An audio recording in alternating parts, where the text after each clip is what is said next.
Amados irmãos e irmãs, o evangelho de hoje está em São Mateus, capítulo 13, versículo de 36 a 43. Naquele tempo, Jesus deixou as multidões e foi para casa. Seus discípulos aproximaram-se dele e disseram: Explica-nos a parábola do joio. Jesus respondeu: Aquele que semeia a boa semente é o Filho do Homem. O campo é o mundo. A boa semente são os que pertencem ao reino.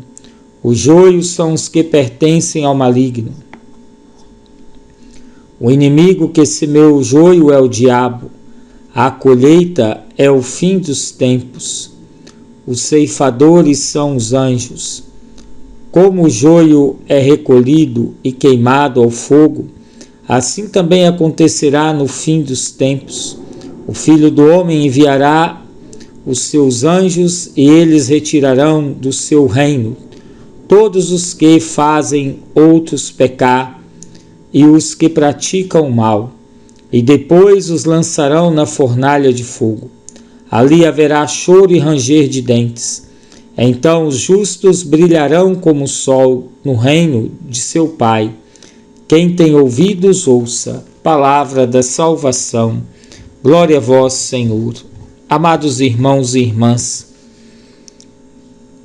essa é uma visão simplista da realidade, como a parábola do joio tenta explicar. O dono da plantação de trigo não permite que seus empregados arranquem o joio, não que ele esteja protegendo o joio, mas esta atitude tem dois significados importantes. A primeira é a chance dada para os maus, os injustos, os oportunistas, de se converterem e mudarem de vida. Deus tem dado essa chance para nós, mas até quando? A outra explicação, que não exclui a primeira, é a preocupação de cometer injustiças ao arrancar o joio no meio do trigo. Ao arrancar o joio, pode ser que seja também arrancado o trigo. Ou seja, quantos inocentes pagam pelos pecados dos culpados? Nos sistemas prisionais, vez por outra, se descobrem casos em que pessoas inocentes foram presas por engano ou por negligência, ou descuidado das autoridades. Nesse caso, meus irmãos e irmãs, na tentativa de arrancar o joio, arrancou-se o trigo. Por fim, o fato de se esperar o tempo da colheita para separar o joio do trigo mostra que é pelos frutos que se reconhece quem são os donos e quem são os bons e os maus.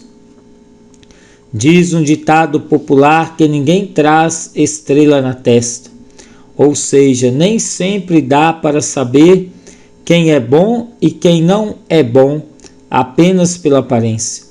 As aparências, meus irmãos e irmãs, enganam. Diz outra expressão popular: os lobos às vezes estão disfarçados de cordeiros e fica difícil de identificá-los. O joio se parece tanto com o trigo na fase de crescimento que é difícil saber qual é um e qual é outro. Somente na colheita, meus irmãos e irmãs, pelos frutos, se saberá qual é o joio e qual é o trigo. Os discípulos pedem que Jesus lhes explique a parábola do joio.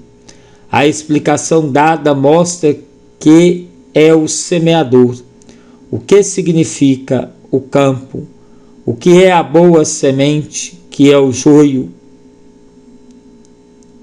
e quem é o trigo. Além disso, mostra quando ocorrerá a colheita e quem serão os ceifadores. Tudo converge, meus irmãos e irmãs, para o ensinamento do agir correto, conforme a vontade de Deus. É o que nos mostra a palavra de hoje. Meu Pai, a vós me abandono, fazei de mim o que quiserdes, o que de mim fizerdes eu vos agradeço.